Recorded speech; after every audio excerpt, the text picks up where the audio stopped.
Immanuel Kant. Para entender mejor el tema, debemos de saber quién fue Immanuel Kant. Él nació el 22 de abril de 1724, viene de una familia modesta. Es nativo de Königsberg, Alemania, actual Kaliningrado, Rusia. La vida de nuestro Kant no es de una persona que haya viajado mucho, prácticamente permaneció casi toda su vida en Königsberg. Y de hecho fue en esa misma ciudad en la que él falleció, debido a complicaciones de una arteriosclerosis, la noche de un 12 de febrero de 1804, habiendo ganado la fama de ser el máximo representante de la Ilustración alemana. Él buscaba por encima de todo enseñar al ser humano a pensar por sí mismo y rechazar los dogmas de todo tipo, que destruyen la razón y someten el libre pensamiento a ideas fijas. Un claro ejemplo es cuando nos cuestionamos de si una noticia que se ha publicado es verdad. Esto lo llevó a ser el mejor filósofo de Alemania.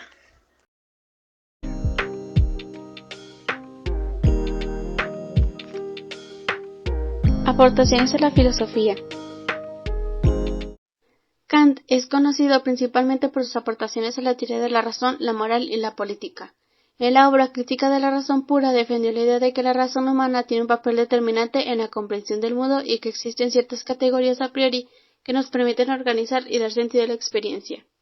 En su teoría moral sostiene que existe un principio universal y necesario, el imperativo categórico que nos obliga a actuar de acuerdo con el deber y la moralidad. Sobre su teoría política, es considerado un precursor de la democracia liberal y defendió la idea de que los derechos humanos son universales y deben ser respetados por toda la sociedad. Aunque Kant vivió y escribió hace más de 2 siglos, sus pensamientos siguen siendo relevantes en la actualidad. Sus ideas sobre la razón, la moral y la política siguen siendo objeto de estudio y debate en la filosofía contemporánea. Sus aportaciones a la democracia liberal y la aportación a los derechos humanos son especialmente relevantes actualmente.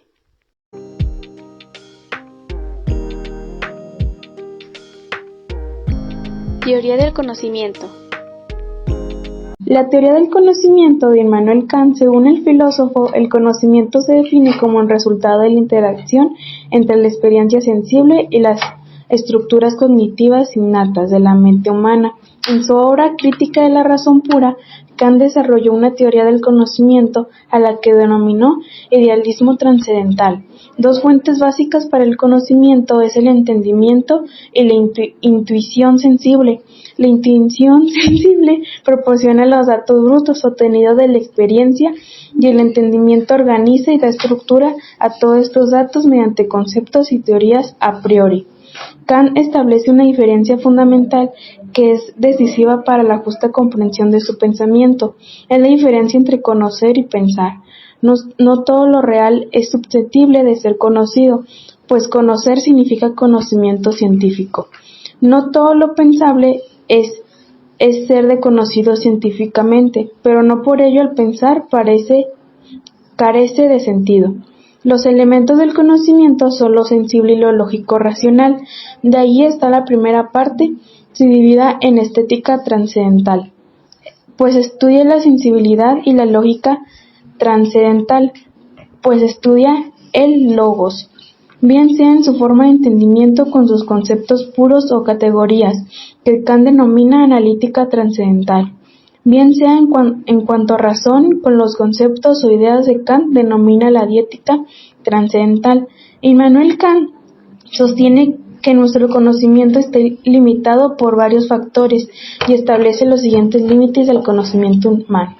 Límite de los fenómenos. Según Kant, solo podemos conocer los fenómenos, esto es, las apariencias de los objetivos, tales como son dados en las experiencias. No es posible acceder directamente a los objetos a sí mismos, los noumenos, pues están más allá de nuestra capacidad de percepción. Límite de estructuras cognitivas a priori. Kant mantiene que nuestra mente está equipada con estructuras cognitivas innatas a priori, como el espacio y el tiempo, además de conceptos y categorías a priori. Límite de la razón pura. La razón pura busca respuestas a preguntas trascendentales sobre la existencia de Dios, la inmortalidad del alma y la libertad humana, aunque la razón pura tampoco puede proporcionar pruebas concluyentes sobre unas cuestiones que se ubican más allá de los límites del conocimiento humano. Aportaciones que hizo Immanuel Kant a la teoría del conocimiento. Crítica de la razón pura. En esta obra, Kant desarrolló una teoría del conocimiento conocida como el idealismo trascendental, examinando las facultades cognitivas humanas como la sensibilidad y el entendimiento común interactúan como construir nuestro conocimiento del mundo. Distinción entre fenómenos y neumónos. Kant identifica dos tipos de conocimiento, el conocimiento de priori y el conocimiento de posteriori. El primero es independiente de la experiencia, se basa en las estructuras cognitivas innatas de la mente, mientras la segunda se deriva de la experiencia imperceptiva. Estas aportaciones de Kant a la teoría del conocimiento han tenido un impacto duradero en la filosofía, han influido en los debates posteriores sobre la naturaleza y los límites del conocimiento humano.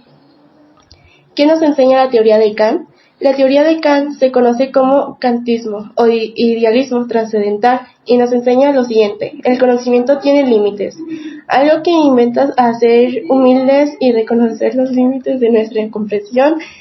Las estructuras cognitivas a priori son importantes.